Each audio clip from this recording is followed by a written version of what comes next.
Well, hello, and welcome to today's episode of the Power of Your Mind podcast. I'm Victoria Gallagher, Law of Attraction hypnotist and number one best-selling author of Practical Law of Attraction. Align yourself with the manifesting conditions and successfully attract your desires. Actually, you can make that two best-selling books now because I just released How to Manifest Your Soulmate with the Law of Attraction yesterday, and that became number one best-selling in hypnosis. So anyway, I am the founder of HipTalk.com, HypnoCloud apps, which gives you access to over 500 hypnosis recordings right in the palm of your hand. So be sure to download that app from the app stores. And today I have a very special guest with me, Greg Halpern. Greg Halpern is the creator of Formula for Protocol, the renowned meditation and self-mastery course that people are calling the best thing you'll ever get in your life. After accidentally inhaling a pint of chlorine gas in 2005, Greg's near death experience elicited a spiritual awakening, streaming in over 3,000 principles of universal teachings, now known as Formula for Protocol. As a lifelong philanthropist, he has dedicated his life to bringing technologies and solutions to market to create a better world for future generations. And he has a rare gift of helping people unlock their ability to reach their highest potential, creating a deep understanding of one's purpose with gifts. With 13 documented near death experiences, his journey is nothing short of remarkable. He has been given powerful healing insights that have been regarded by well known transformational coaches as a gift to humanity. And he can be found at Formula 4, the number 4, formula4protocol.com. We'll put that in the show notes too. And so today, Greg Halpern is going to share some of his insights on what he learned from his 13 near death experiences that everyone should know. So, welcome to the show, Greg. Thank you very much, Victoria. It's great to be here. Yeah, it's great to have you. We've already been chatting a little bit, and you've definitely lived a very, very interesting, unique life. Mm. And you're very well connected, and you've been, you've done some crazy, unique things. So thank you so much for blessing us here on the Power of Your Mind podcast with your insights and your wisdom and your presence and your expertise. Thank you. It's a lot of great to be here. Yeah, thank you. So let's just kind of back up to that first experience that you had with having a near death experience. I mean, most people haven't even considered or had one, let alone 13. I mean, that like why I have so many questions. So let's just start with the first one is like how was that first experience for you? Like what happened? Well, the first true near-death experience that I had was a tonsillectomy that tore open and hemorrhaged when I was sleeping on the second night after my tonsillectomy at age 5. But prior to that, I remember being born. I mean, who remembers being born? I remember every day, probably the first few months before I was born, I remember being born. And I remember every day since then, pretty much, which is kind of weird. I always say that after 13 near death experiences, I recognize the absurdity of my own existence. And that's kind of a true statement. But I think it was really mostly that young people that have a lot of near death experiences, you can read, or you may have seen the books by PMH Atwater. She writes most of the books on children of the near death experience. And she explains how much it rewires the brain and how greatly sensitive it makes you that you weren't before. And I would say that I think it was Tufts University did a study about 10 years ago that they published and said that if you eat psilocybin or mushrooms, hallucinogenic mushrooms, once every few years, it resets the brain in sort of a similar manner. Oh, Although interesting. with that is a little bit, you need somebody to guide you through that. So it creates more meaning. In my particular case, and I think in the case of a lot of young people that have numerous near-death experiences, the part that rarely comes out is we share something in common. When we get here, nothing makes sense and we don't care for the way people treat each other. And then we want to check out. And so when I was a year old, well, first of all, when I came out, they would still hang you by your feet and spank you. They wanted to make sure everything was working right. And they don't do that anymore because, I mean, basically, as They don't spank you anymore when I you don't come think out? so. I don't That's think so. No, I think interesting. they found out it's not really that great. For me, it was like, F, dude, Yeah, that like really the hurt. very first thing. Welcome to the world, smack. Yeah. I mean, of course I cried, it hurt. And my back Yeah. hurt after that too. And I was very keenly aware of that. And I wanted to cuss this guy out. I was like, F, dude, that really hurt, but I couldn't talk. So I could just scream and cry. And at a year old, here I am sitting in this high chair and my parents are sitting on either side of me. And this doctor's sitting across from me and saying, well, the reason he has all those giant lumps on his head is probably because he likes to bang his head because the cerebellum's not all grown in, so it jiggles the brain in his head, and babies seem to like that sensation. I'm thinking, dude, like, are you stupid? No, that's not why we do it. You can talk to any baby my age at 1, and we all know without talking that we don't want to be here. That's why we're smashing our head into the ground or wherever we're smashing it. And I had all these Wow. lumps, and believe it or not, I have a picture of me with a football helmet on, a really funky looking one with stars, big stars on it. And he said, that will dull the senses and I'll eventually stop. Well, I didn't eventually stop. I kept doing it, even with the helmet, because that wasn't the reason. So now you fast forward to 5, and I'm like thinking all the time, when am I going to check out? I was scared of everything, basically. I didn't like I was keenly aware of when people were arguing, Mhm. and I didn't like that either. I was like, people don't even get along here. That's really weird. Like where I come from, they get along. And that just was That's what I profound. wanted to so where I come from, because you said that you wanted to check out, so you obviously knew that, there's something else. So had you been there before, and where is this other place that you wanted to check out to? Well, I had been to Pleiades, but it was not in my memory at that time. I'd had one life on Pleiades of 1,000 years, which is an average lifespan there, because it's the nearest star field to Earth. But as you know, the time-space continuum sets different times when you're different places. And then secondly, this is my primary other life on Earth. And then when that's done, I'm pretty much done because I packed it all Mm. in real tight. And really, I believe I came here, according to all the visits I've had recently over the last 10 years. Something weird started happening about 20 years ago. I would be with somebody and they'd say, oh, I had this dream last night. I said, was I in it? And they said, uh-huh. And I said, were there a bunch of other people that you didn't recognize in there standing around you and you're like you were on a table? Uh-huh. And did that disease or illness that you've been fighting for the last several years that looks pretty hopeless and pretty terminal, like it's going to harm you real bad, does that seem like that's gone now? Uh-huh. Well, why don't you go get it tested and find out if it was? Because, we did our little thing in that dream. It's funny when they have the same dream as you do. And these are people that I was close to over the years. And it happened several times. And then they would go get tested and their stage 4 cancers or whatever were miraculously gone. And the doctors or the hospitals will always say, well, we must have made a mistake in the first place. This got to be somebody else's test or something's wrong here. It was always like that. But I was keenly aware of that. So essentially now I'm 5 and I really don't like the state of things at all. I watched the news and I didn't like the Kennedy assassination. I didn't like a lot of the stuff that was going on. It just happened. And now I'm laying on my pillow after this tonsillectomy, and then I go to sleep. And it's the second night after, and I feel my mom shaking me, Greg, get up, get up. And and then I can see like I just thrown up like 2 cups of blood. My pillow was soaked red, the whole thing. And she's like, come on, get up. She's screaming, Eddie, get in here. And I'm like, no, leave me alone. This is gonna work. And she's just ignoring me. She's like, hyperventilating. So he comes running in. She's, you got to take him to the hospital. They got to deal with this. And I've got a ceramic bowl on my lap that I used to play with, all these bowls.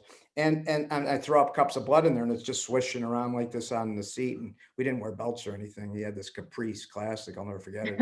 A 1963. It was, and anyway, we're driving to the hospital and we get in there and he puts me on this gurney the doctor, and it's real dark in the room. I'll never forget it because everything was shut off. And so he turns on a couple little lamps over on the side, and he takes out like a paint roller's pan, looks like a paint roller's pan, and a loofah sponge, drops it in there and takes a giant bottle of iodine solution, fills it up. Now it's right near my head, and he tells my dad, he's wrapping the sheet around me on the bed, so I'm like a mummy like that. And he says, don't let him move at all. And then he takes his tongs like he'd flip a burger on a grill back at that time, and he's going like this with this iodine. So I got the smell of blood and iodine. It's not very pretty. And then he says, now hold his mouth open. And he goes, no, you got to hold it a lot better than that. So he's like, and I could see my dad's like getting really upset. And then he says, okay, don't let him move. And he takes his sponge with this iodine and he sticks it all the way down my throat and holds it there. And then I suffocate and I go into the other side, because that's how they cauterize you. At least at that time, that's how they did it. And I was keenly aware that this was really annoying and unpleasant. And I was like, if you guys had left me alone, I'm thinking, this would be all over already and I could check out. Now we go in this tunnel and I'm like, trying to find the way to get through the tunnel, and there's all this light coming through, and I hear this voice is like, go back, what are you doing, don't look around in here. I'm like, no, this is good. No, you got work to do. What work? And then it's 2 days later and I'm at home in my bed and my mom's like, do you want Jello or ice cream? And so you just sort of fast forwarded to those 2 days later, like you didn't. Those were lost. I could have been in a coma. I don't know what happened. They took me home, stuck me in the bed, and I didn't have anesthesia or anything. Nothing. That is insane. Wow. So you were conscious until you passed over to the other side, and then so you passed over to the other side for a little while, and they sent you back, and then you wake up 2 days later, and you're like, "What the heck? I guess it didn't." I guess I'm stuck here. I've got work to do, right? Well, apparently, but the only 5. thing I got was that it connected me with the magical sense of humor of a Pleiadian. So like I could be the comedian for everybody all the time after that. If I would say anything, people would say it's hysterical and they start laughing. And then I just do it over and over and over. And the next thing they're running to the bathroom. I got to pee, you're driving me nuts. And I wouldn't stop. I was relentless. I go in school, I would just make people laugh around the clock. So it opened this channel. Every one of these opened some kind of channel that became profound. Wow. Yes.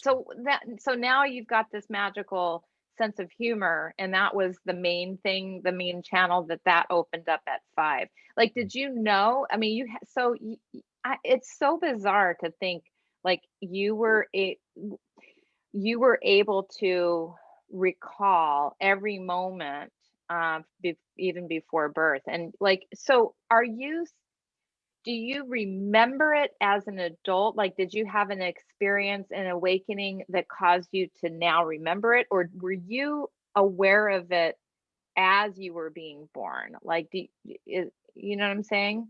No, it was like you're talking to me now, and you probably remember this tomorrow, like the time we were talking about things that we both are interested in or that we have some knowledge of. But I didn't have any knowledge at all. I just was being born, and remember being born and never changed from what it was. He's banging me, and I'm like, F dude, that really hurt. Like, and he's not responding. He must not understand me yet. Like, because I couldn't talk. I don't know. I mumbled or something, and I started crying. But no, I was keenly aware of every day after that too.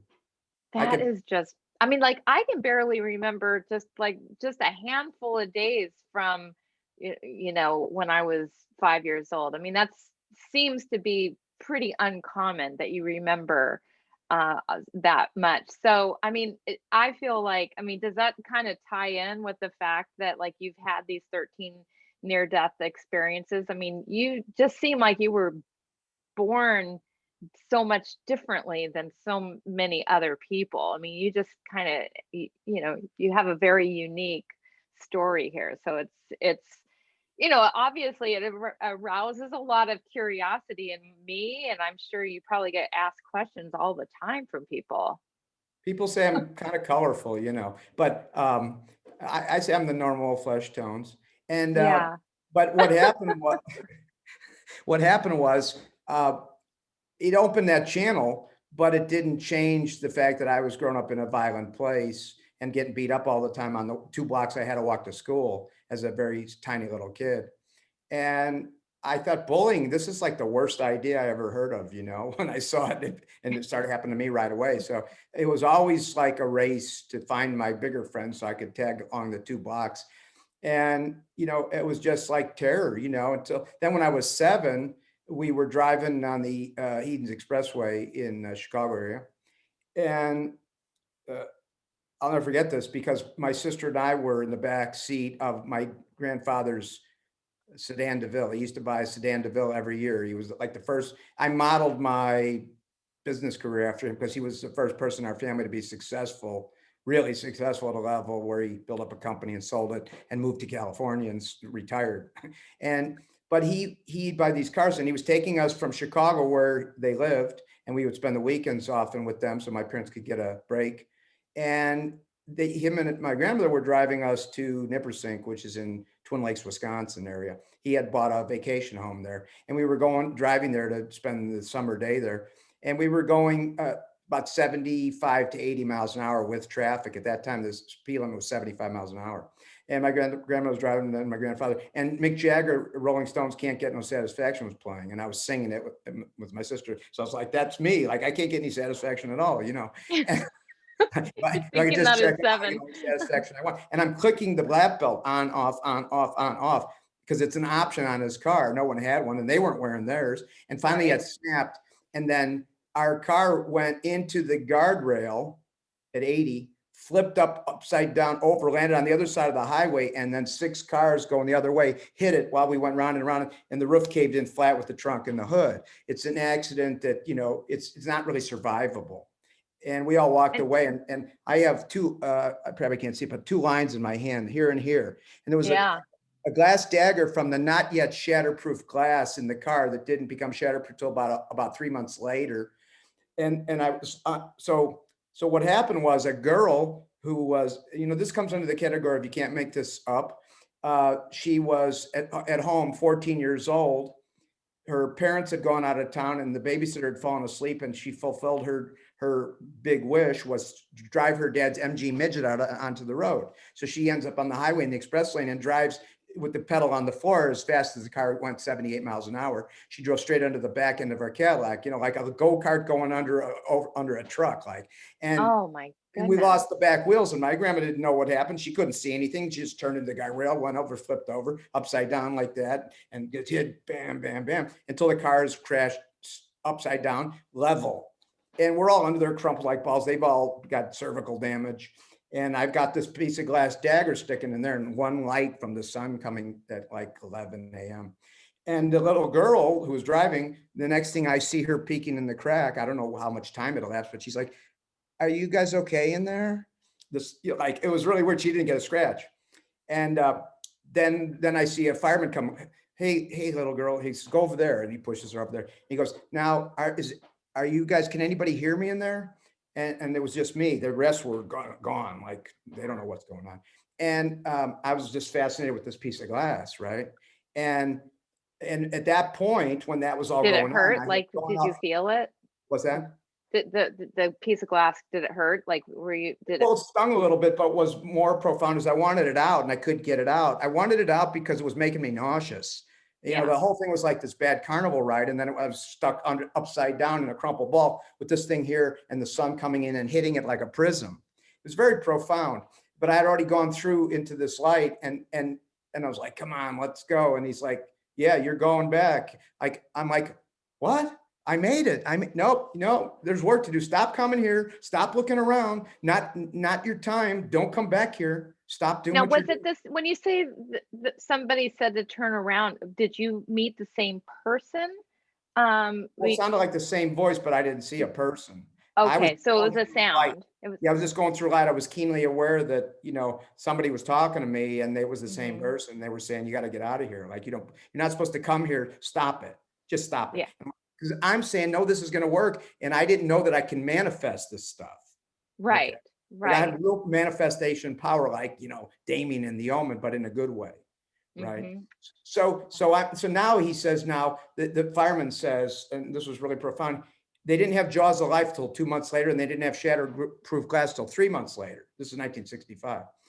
And so he says, you're going to have to close your eyes son. And he said, and you keep them closed until the noise stops. And when the noise stops, you can open for a second, but you got to close it when I say close, and then keep them closed and cover your eyes with your hands if you can. I couldn't use this one because I was afraid I was gonna stab myself with this glass. Yeah. I mean, it was like a profound, like a symbol, you know, and I'm like, and it was big, it was like this big, and it went in here and out here. So it was like weaved into to right here. I don't know if you can see I this see that. line. Yeah, I There's two lines. That's absolutely the only see it. scar I have, even though I've had, 100, broken a bone 121 times and been thrown down a flight of stairs and, disintegrate all the discs in my back. I've had, ribs torn out of cartilage and 7 shoulder separations and torn cartilage in both knees and ligaments in the elbows, shattered bones in both feet. I've had all this, but I only have this scar. Okay. That is insane. This Right. this is so bizarre. Well, Yes. I mean, so we have to kind of get into these. I mean, all of your life, near death experiences, your life experiences, your coming back experiences are amazing. And like we could literally dig in to each and every one of them. But we want to find out like why you're here. Like obviously, there's a profound reason. Like you can't escape this place, you know and when did you realize? I want to just, before we really get into, your 4 components for living a successful adult, I just want to know, like, today, as you look back on all of this, you know, like, are you still trying to escape, or have you like settled in here and I have the best life of anybody on earth today. Now, I've said that recently in a lot of high level meetings with all kinds of unusual people that, okay, that's a profound statement. The best life out of everybody, I everybody. have the best life of anybody on earth today. And I'm not boasting about it. I'm saying, given my experience and given being all over the world and given having done thousands of very unusual things, for example, your show, I see that you have profound things that you're talking about, hypnosis, and you're talking about law of attraction, and you're talking about things that, well, let's just say if I had all that stuff, is there a chance I might know some of this stuff? Well, let's put it this way. I worked with Milton Erickson, the modern father of hypnosis, before he died, by chance, just by chance. I worked with his protege who, her and him, taught me at the same time. Unusual. I worked with Dolores Cannon before she died for a brief moment on quantum healing hypnosis therapy. And I worked with Molly Bay, who was a disciple of those earlier people, to create hypnosis that was proven to neutralize terminal cancers, stage 4, where people have been given up on. It was scientifically proven to neutralize your cells to a healthy neutral point down to the atomic particle level, just through the visuals. Okay, I mean, watching. you are here to maximize the human experience, Bingo. And really. Like celebration, especially.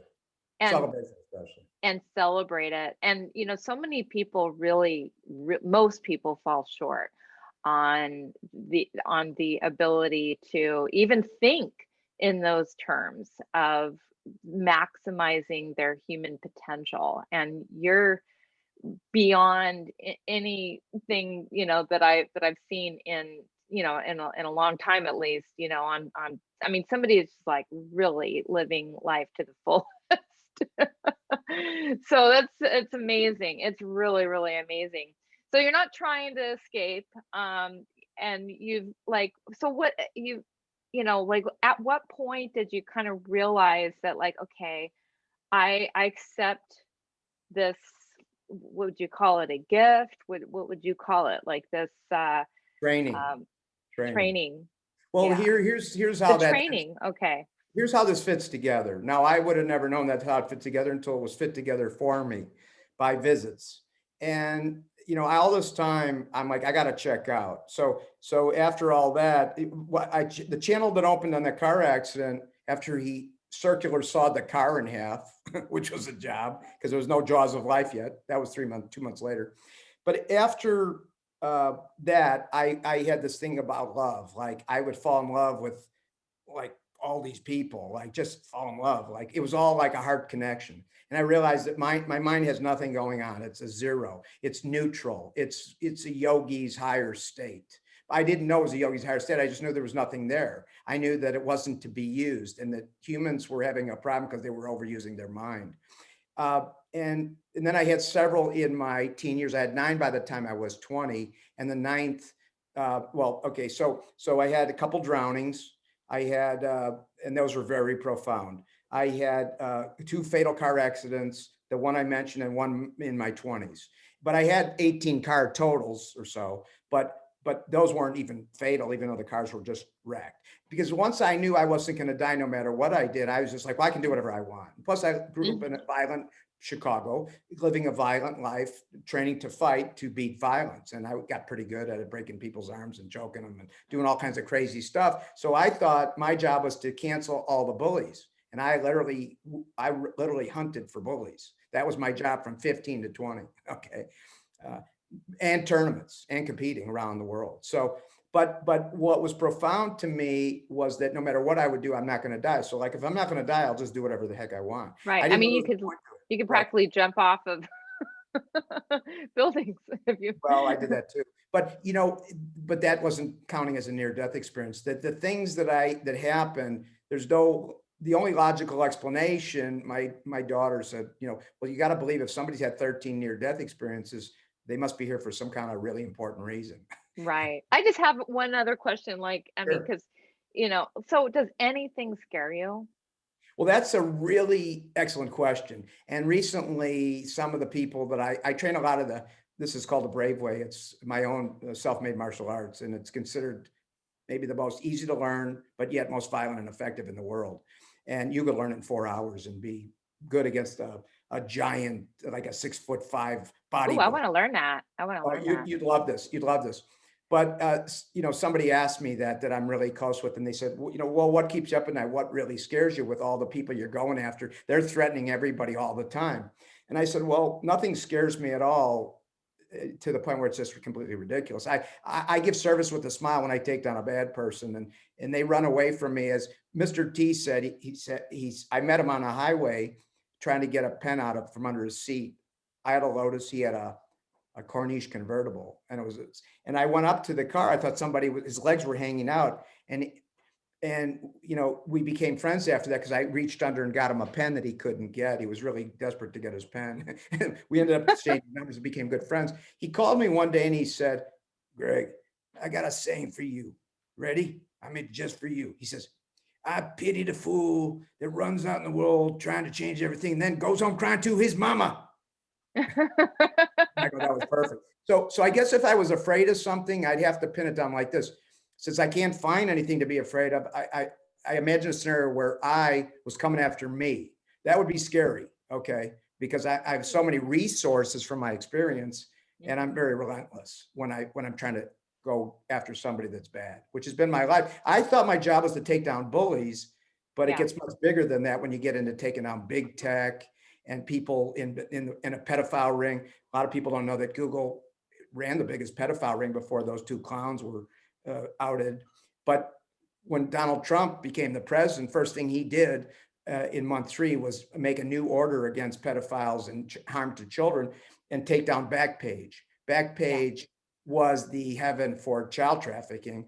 And I kept talking about it, and they finally did, release a lot of information and showed that Google spent $1 billion to keep them awake for 8 years during Obama, so that they could move that pedophile ring and make $8 billion in advertising revenue. I mean, wow. It was pure evil. So I thought that was my main job. But after my 9th near-death experience, well, my 8th, on a Friday night, me and a friend were going down to a housing project. We always do like Fight Club. And that night, there was a gang of people decided to come after us, and we were running up North Avenue towards Old Town, and they were shooting at us. That was like guys in the Warriors. They had knives and guns and rifles, and they were shooting at us running up North Avenue and up in an alley. And a guy went like that and slashed me superficially. And it was like a Bruce Lee movie that I was reenacting. And I went like that. And then he went to stab me, and I pushed his head in, and he cracked it on the dumpster. But that night I was like, oh, I got to stop this. Like, I'm going to run, somebody shoot me in the back, and that'll be my life. So like, it didn't connect anymore. I was just reckless at that point. So the next night I was on Rush Street. You ever been to Chicago? I've been there. Yeah. just one time. I don't remember if I was on that street ever. Well, the honky tonk area where all the nightlife happens in Chicago is Rush Street. And Okay. I was at a comedy club called Blondie's watching Professor Irwin Corey shred the audience of hecklers. And afterwards he says, come on upstairs to the party. And so I went to the party. And right when I got up there, there's three apparently football players from either Northwestern or University of Illinois. And I walked up to talk to a young lady sitting by this really loud speaker named Victoria. I remember that real well. And I was like, I want to talk to her. And she said her name was Victoria. I said, you want to go downstairs? My friend built a restaurant with Paul Anka called Sweetwater. Everybody loves it. Do you know it? She goes, yep. I said, he said, I can bring anybody I want there and have all the free food and drinks I want all night long. So let's go there now. I trained his son and became a national champion. So we went there, and on the way out, well, on the way over to talk to her, this guy who's a lot bigger than me bumps me real hard. And I move over like this. And I'm like, oh, sorry. And he says, you ought to be. And I said, okay, I am. And let me go. And he's like, maybe I ought to take you outside and do all this stuff. And I'm like, well, go ahead, but do it by yourself, please. And so I'm walking away, and he's like, he tried to grab me, and I put his hand like that. And I said, you don't want to do this, because like I used to be a fighter until last night, and I'm not doing this anymore. Mm-hmm. And he's like, well, we maybe get you out of retirement now. And it's just all this junk noise. So I was like, I really don't want anything to do with it. But I said, besides the fact, you probably hurt me really bad. And he goes, yeah, I would. And I go, and then you'd be dead a minute later. And that I shouldn't have said that really, because he's like, how am I going to be dead? And I go, you won't be breathing. You won't wake up. It's real simple. And so I walk away, and I'm talking to this girl, and she agrees to leave. And as we're leaving by the stairwell, him and his two friends stop us and say, where are you going?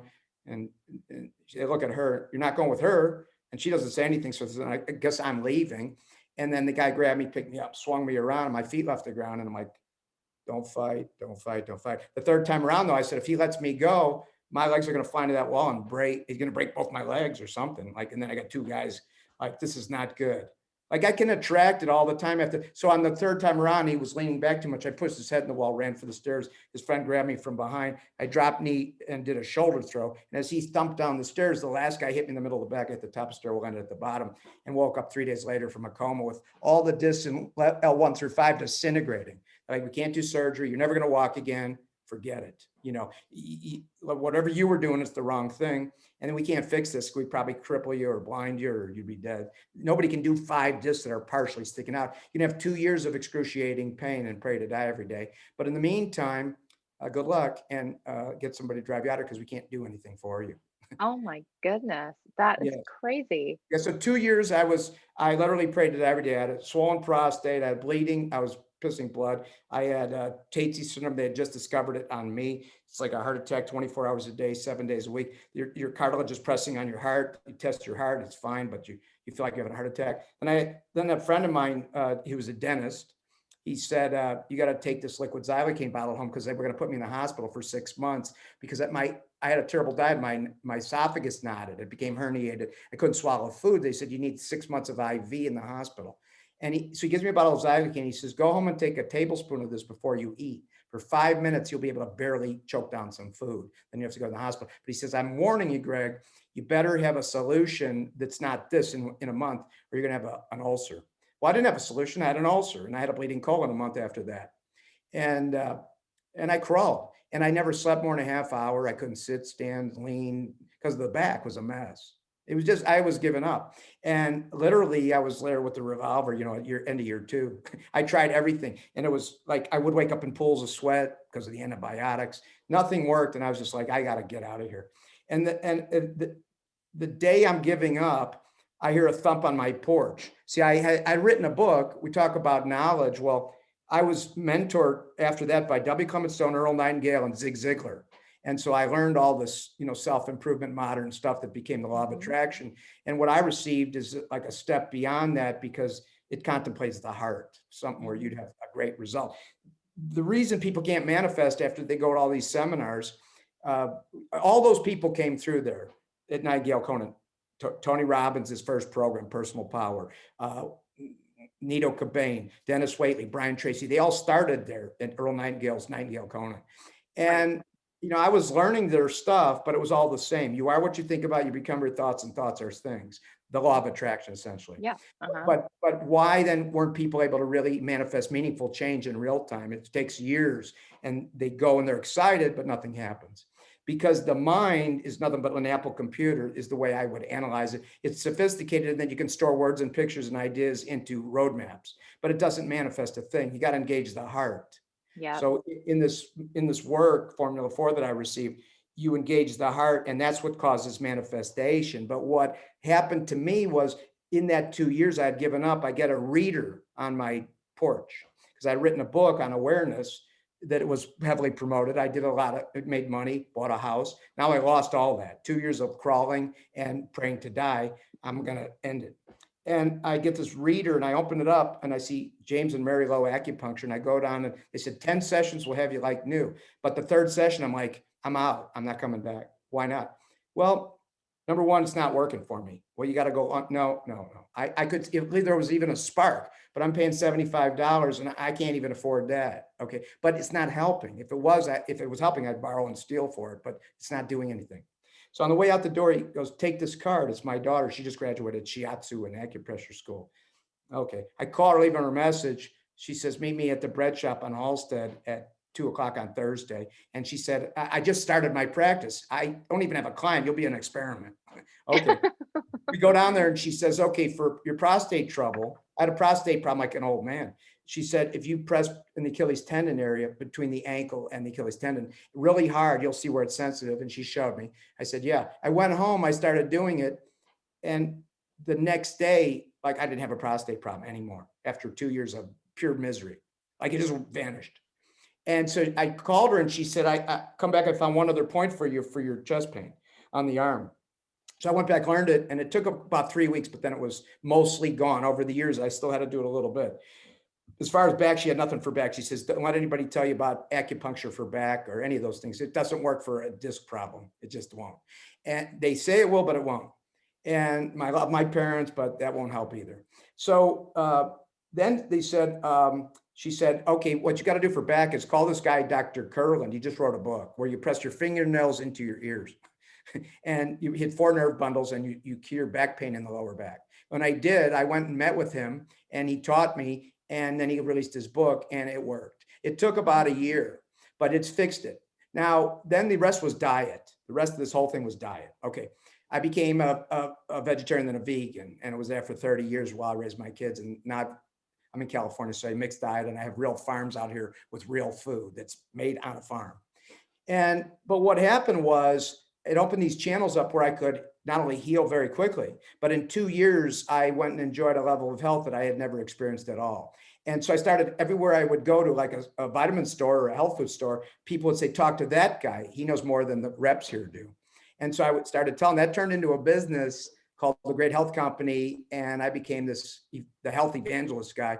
And you would call me and pay me $15,000 in the 80s and fly me in a private jet to wherever. And then I spend 2 days and I'd give you all the information that weren't on a Hollister health history, and you'd get better. If you did this, exactly what I showed you, you'd get better. And these were all terminal illnesses that were not curable. And they all got completely better, every one of them. Wow. And I had over 1,000 clients over this long stream.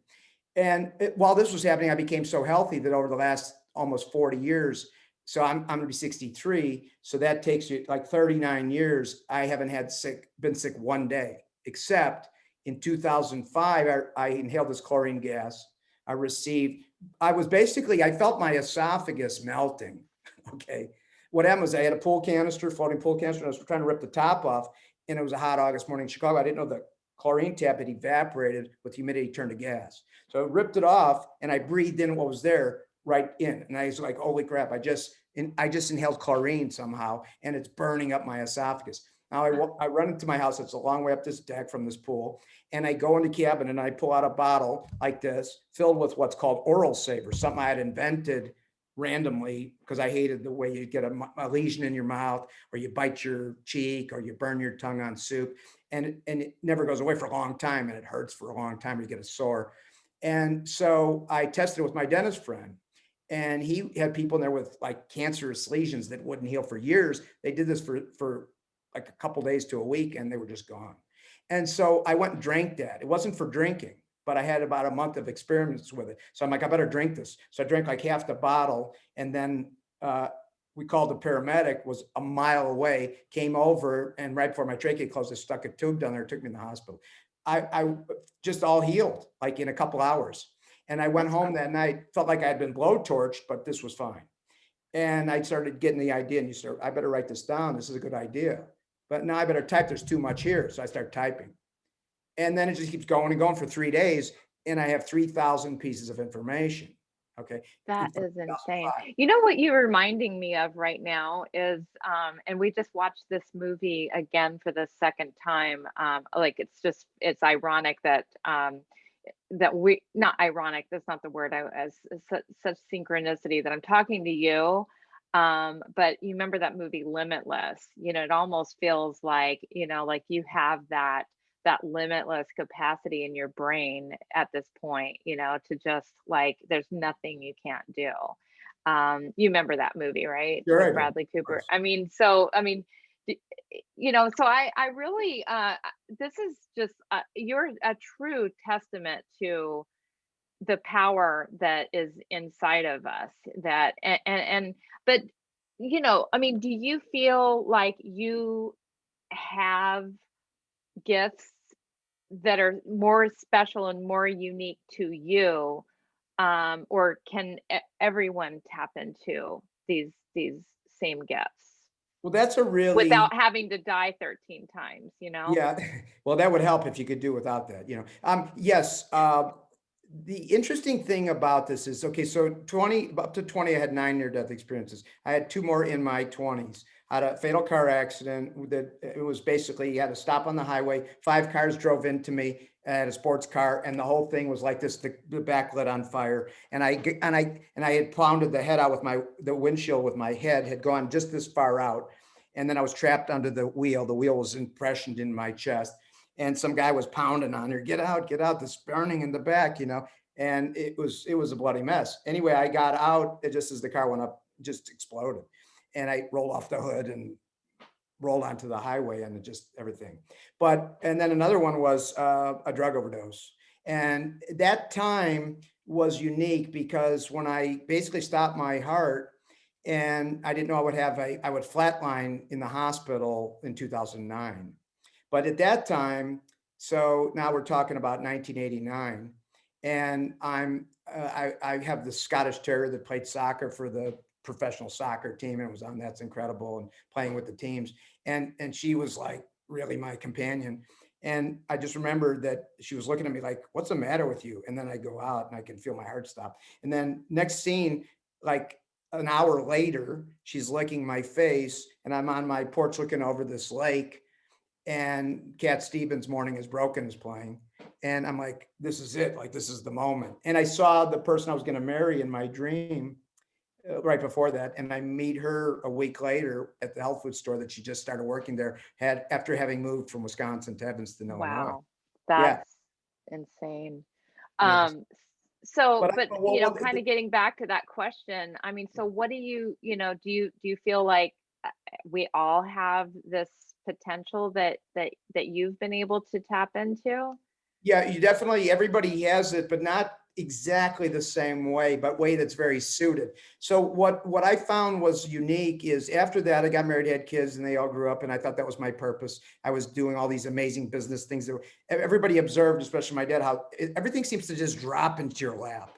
And I said, yeah, more like it just falls from the sky onto my head, and then there I am doing it. But I never planned anything. I never had anything in my head. It would just all happen. So now I have that transmission. I receive all that information. I write it all down. I said, I better test this stuff, like clearing the highway with your hands. Or missing an accident, or manifesting the healing of a broken bone in one day. There's a lot of very strange things that were happening, but I didn't really put them into practice right away. In 2007, I took my daughters, who had a band I was producing, on a 28-state RV trip. And as we were doing it, I was just jotting down a book as a result of this. And it was a test market book. And I put it out, and I won't say what it is now, but it's done pretty well on Amazon. And I don't list Okay. myself as an author. I don't even list my name in it. Okay. Oh, okay. I'm just a recipient. And all this information, I'm just a recipient. I received it. So now, 2009, I get Rolfed. Do you know about Rolfing? I've heard of that. Yeah. It's like this Tissue, the kind of, stretch. it's a little like a version of, it's body healing, body work, that it's a little painful, I guess. They work I don't know, move your bones Well, they and things dig like deep in your body and they stretch the muscle and the fascia from the bone to re-elongate your spine to counteract the effects of injury and compression from gravity. It's really okay. kind of famous, but anybody that's ever done it has probably gone one time, cried and got out of there as fast as they could. I was on my 190th treatment and I slept through every treatment, which nobody in their right mind sleeps in Rolfing. And the Rolfer would say, this is not good. You're sleeping. I get no feedback. So in the middle section, in the last time I was treated, when she left, I thought I had food poisoning, but she had ruptured my appendix manually. And I was sitting at home with it for 3 days, went to the hospital. They said, no, that couldn't be. You wouldn't. I'm like, you don't understand. I've been through the 16 levels of pain, blah, blah, blah. And they go, there's only 5. And I said, not where I come from. Well, anyway, I was like, I'm indifferent to pain. I could be, broken bones everywhere. Anyway, they checked it out and they said, you're right, it's your appendix, but we don't think it's a big deal. Probably a half hour cleanup, 6 hours cleanup. And then third day, they over medicated me till I flatlined. And I told somebody, go see who that is. I think that woman was dead. She's going to come in and put me to sleep tonight. And then I wake up and she's put me to sleep. I literally flatlined for 4 hours and saw the end of the world in 2023. And after that, that wasn't even a near-death experience. It was just death and the end of the world, death. And it says if by 2020 or 21, we don't figure it out, there's going to be either the end of all things, as you know, in 2023, or the beginning of the new utopia and the end of violence. And so I was given that plan also in that 2005. So now I'm getting all these visits from these Pleiadians, human design guy. He calls me, says, I heard you want a reading. He says, basically, he's been interviewed several times, and so is his partner, Carola Eastwood, like the foremost astrologer. And human design, he's been written in 22 languages. Anyway, he became a good friend, but he's like, I hear you want a reading. I go, I know your book. I've never read it. In fact, I've never read any book except Siddhartha, but I've actually written lots and lots of books, but I've never read a book. And I said, if you give me the book, then I know what's in it when you give me the book. It's not like, like super memory or something, or photographic memory. I just know what's in the book when I see the book or I touch the book. And I know what's in a person when I see that, like I would receive you. So I receive you from the ether, and then I receive what the ether and the universe is trying to give you. And that became the gift. And in all their interviews, they say, Greg's not from around here. And he's got these gifts that you open each one, it opens up the possibility for things you hadn't previously considered. That's where it was called my gift to humanity. So I only look at myself as the recipient, not as somebody that knows stuff. The fundamental difference between everything I learned with these mentors like Zig Ziglar, they were marvelous, but you literally can't complete the equation of the law of attraction by changing what's in your head. It's just a roadmap or a picture or a guidepost of things, words and pictures and thoughts put into a roadmap. It's the heart having to send love to what you want, like, and love that causes manifestation. The more powerful that is, the faster you will manifest. That's how it's done anyway, but not in a conscious way. So people's lives are like this. My life's like that all the time. Right. Well, and that's why, I mean, there's, I teach law of attraction entirely different than a lot of other people do. And I wouldn't have said it like that, but the fact of the matter is that, the 4th condition in my book, I talk about, fourth, actually it's the 5th, is the vibration. It's the emotion. So the emotion, the positive emotion, I mean, people may or may not realize that what that really does boil down to is sending love, energy. And, whether, because that's where we derive our positive, it's either there's fear or there's love. I mean, to me, all emotions really kind of come from one of those two places. There's the emotions that are sponsored by fear and the emotions that are sponsored by love. And so if you're feeling good, you're coming from a place of love. If you're feeling bad, you're coming from a place of fear. And so it stands to reason, since you've pretty much done everything, you lack the fear. So when there's no fear, there's only love. And all right, I want to like laser focus on a few questions that I wanted to ask you. You're so interesting, and you have had such an amazing, interesting life, and you've got, like, we could go for 100,000 hours and probably still have more questions to ask you. But I know not everybody has, like 100,000 hours to get through the end of this podcast. So I want to ask you about the 4 components to living a successful and fulfilling life, what do you classify those four components as being? Well, from the Pleiadian standpoint, we base it on what I received, universal truth. So I'm repeating what I received through the ether on that 12th near-death experience.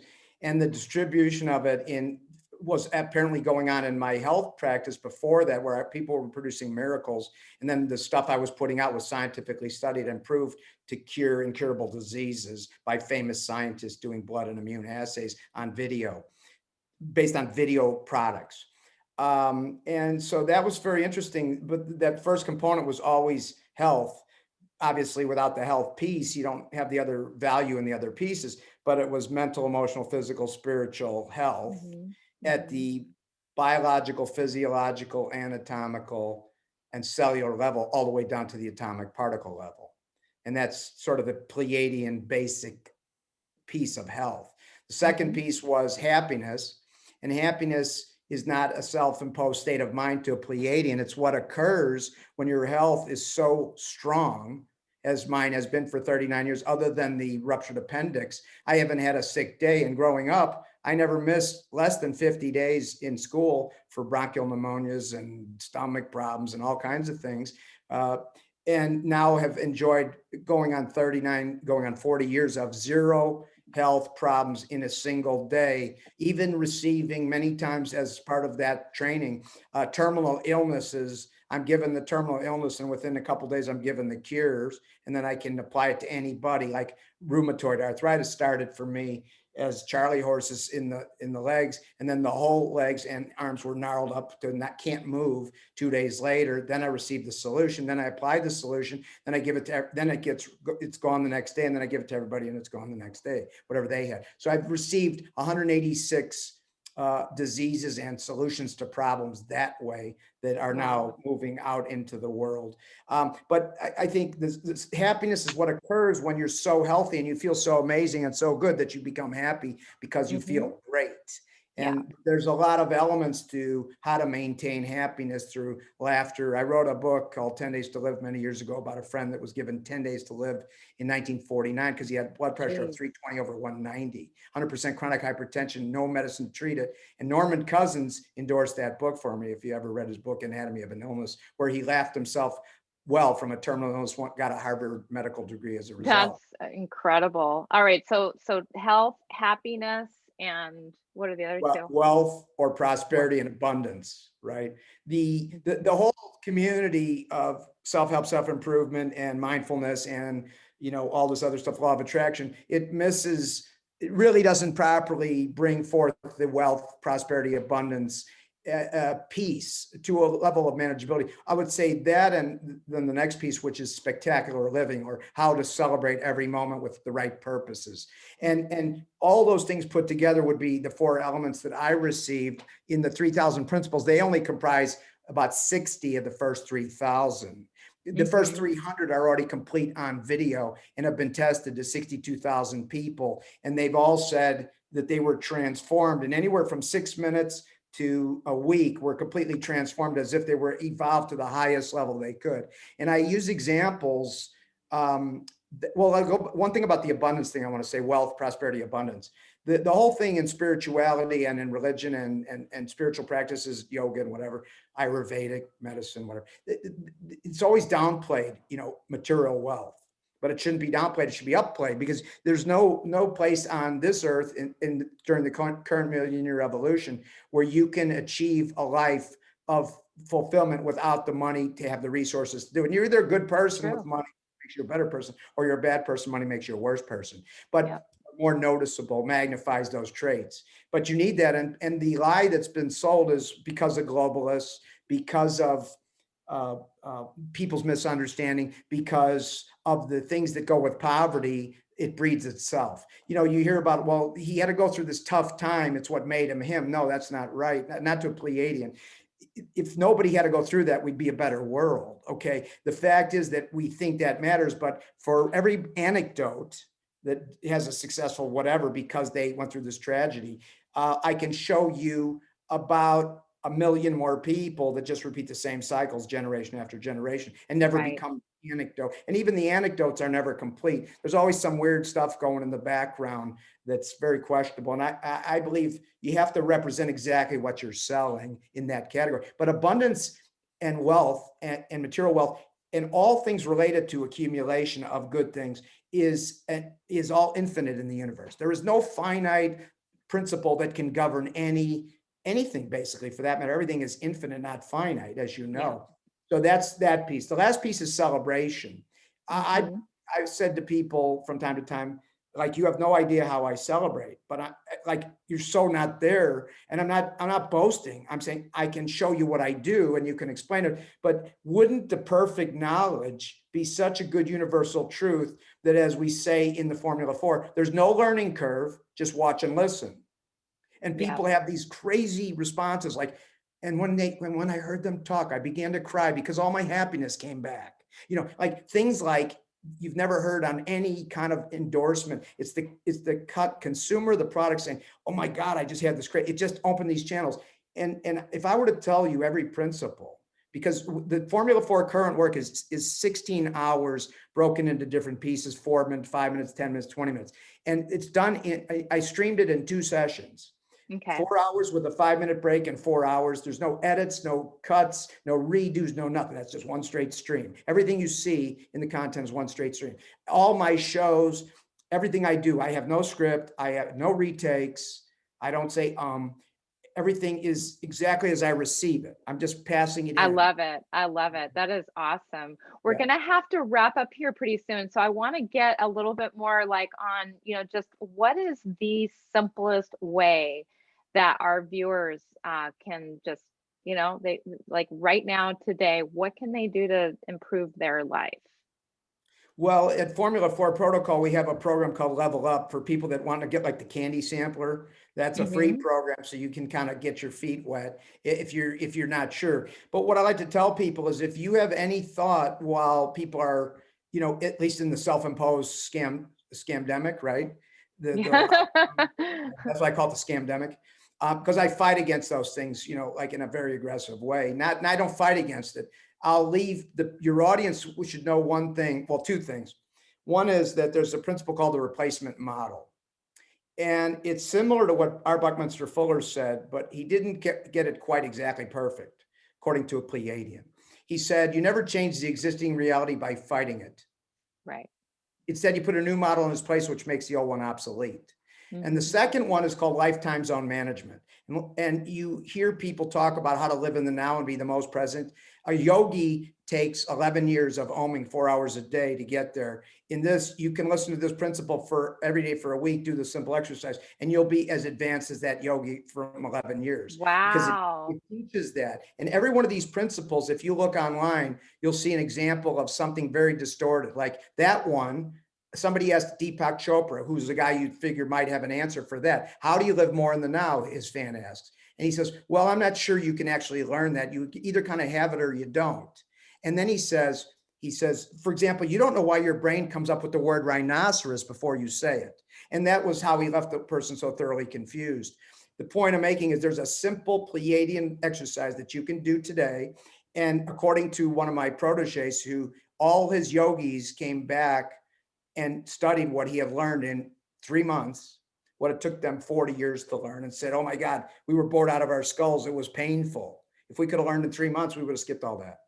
That's amazing. And everybody with no experience or massive buy-in to meditation or let's say the advanced work that you're already doing can use this to take all that and level up to their best version with no learning curve by watching and listening. So they can get it Formula 4 Protocol, the Level Up program, and then there's 3 sets of programs, one with those basic elements you just said, one with the middle stuff, which is sleep, energy, relationships, and positive immediate manifestation. And the last one is 4 meditations.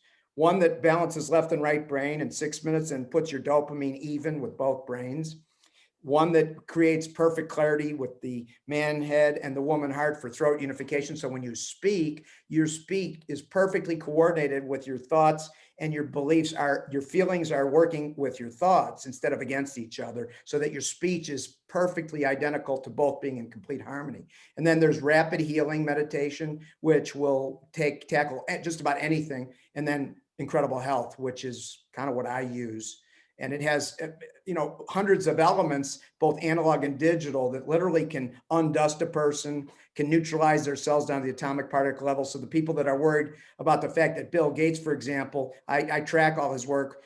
He's in the bioweapons business, but when he's not doing that, he takes all the rest of his money, because there's no foundation, and he invested in Monsanto, which is poisoning the earth, the air, the water, and the food. Okay, for the last Getting 40 back to what you're offering, so the offer is available on your website at, let's see, where is it? Formula for protocol dot teachable.com. Is .com. that Well, okay? Teachable is where you end up if you sign Uh-huh. up. It's a Oh, if you sign teachable up. course, so it's Okay. very efficient the way you do it. But formula, the number 4, and then the word protocol, protocol.com, Uh-huh. and that gets you. .com. Okay. So they go there. And is there like a special code or anything like that that they need to enter, or are these how do they get access to that? I think, well, actually, there's no code that you need to enter now. We just open it up to everybody because I'm doing a series of, really cool podcasts like yours. And Yeah. so I don't believe there's any necessary code right now, because we're Oh, very putting cool. all the people in there for these types of shows that really will bring them to the site, essentially. Oh, awesome. Awesome. And these are all meditations that people can do, and Well, 4 are meditations and 8 are pure courses. Like pure sleep courses. is really undervalued, right? Because I used to sleep 3 hours a night after my injury for 30 some years, but now I don't sleep from Monday through Friday, and I sleep 9 hours on the weekend, a 6 hour and a 3 hour, which kind of defies the known science. It says you will Hmm. age faster, but with this content and with the resources that you can get, you can reverse age by 2 or 3 decades if you're an old guy like me in your going to your mid 60s. And I gotta tell you, unless you're watching this on YouTube, if you're just listening, I mean, when he tries to say he's 63, there's like no way. Well, it takes away all the wrinkles too. And then Yeah. my energy levels. So I have a crazy energy level, and I'll leave you people with this about energy. The reason we have a whole section on energy is because a Pleiadian heals only with energy reserve. So when you first get sick or ill, you run down, you lose your energy, and you wind down, you have to rest. When you start feeling better, the first thing that comes back is your energy. So Pleiadian believes if you have a high level of reserved energy at all times, you'll never get sick. You won't even be prone to people dying of plagues and stuff. You really won't. And I have not been.